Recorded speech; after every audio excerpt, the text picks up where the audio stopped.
Congestion pricing in New York City is back and set to start in January. It will now cost $9 for cars to enter Manhattan below 60th Street, not $15 as originally planned. The money will go to modernize and maintain New York's mass transit system.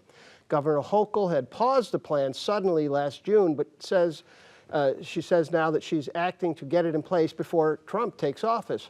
Hochul insists the pause had nothing to do with politics.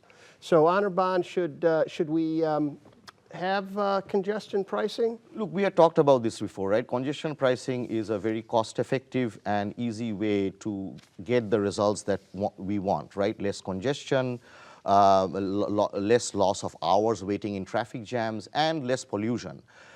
England did this for the last 10 years, but there was something interesting that happened though, right? The pollutions went down, but the congestion and the waiting time did not really lower over time.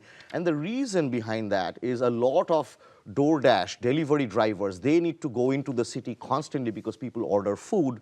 And that, along with other bike lanes and stuff that the city had put forward, kind of reduced that kind of road space. And it didn't put a dent on that congestion. But it improved public transport, it reduced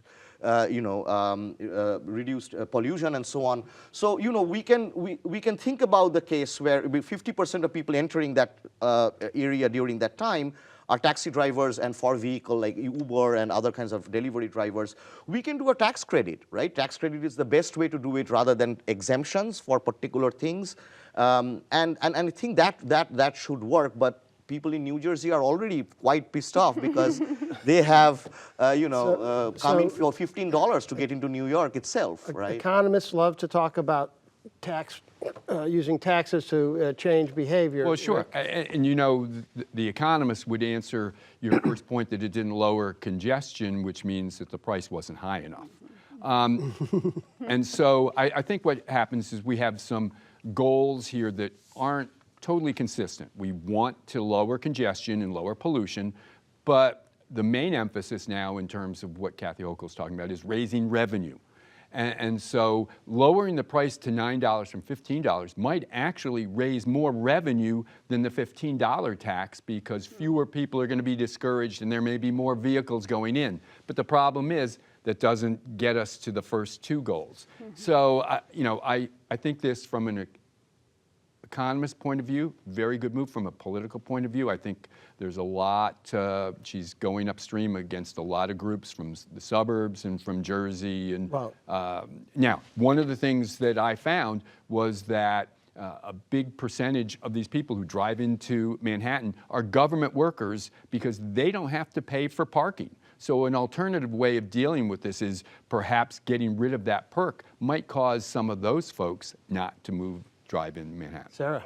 Well, Hochul's not being elected by New Jersey residents, fortunately, so, they're not going to have much say. But as far as lowering the price to $9, I know that our colleague Aaron Strong kind of put that as his F for last week, and that's an interesting point that Rick made about raising revenue. It actually might raise more. The other sort of benefit of having a kind of gradual increase in the fee is it's a pretty good policy design because what it allows is people to kind of get used to this policy change and gradually find other ways of getting into the city, of commuting. And then as the public transportation hopefully improves because of these investments, it becomes more attractive and easier and more convenient for people to use the buses, the trains, the subways.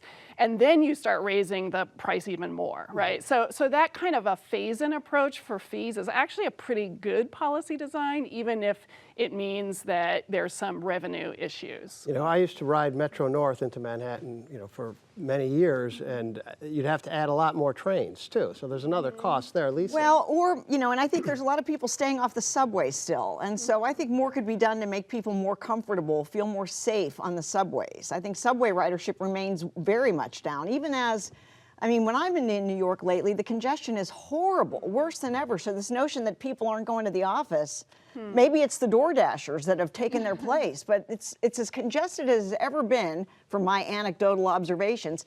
And I'm thinking, get more people on the subway, so do something about that. The other thing is, on the revenue side, the way this is going to work is, I mean, New York, or the MTA is going to borrow the money for these subway improvements, and lowering this down to $9 is actually going to cause them to have to restructure the way they do this bonding, the borrowing. And so it actually might raise more money, but it's also going to cost more. The borrowing is going to cost more. One thing that we are missing is that there is a new tax that is billed, that has been proposed, which will defund MTA of federal funding if they do this.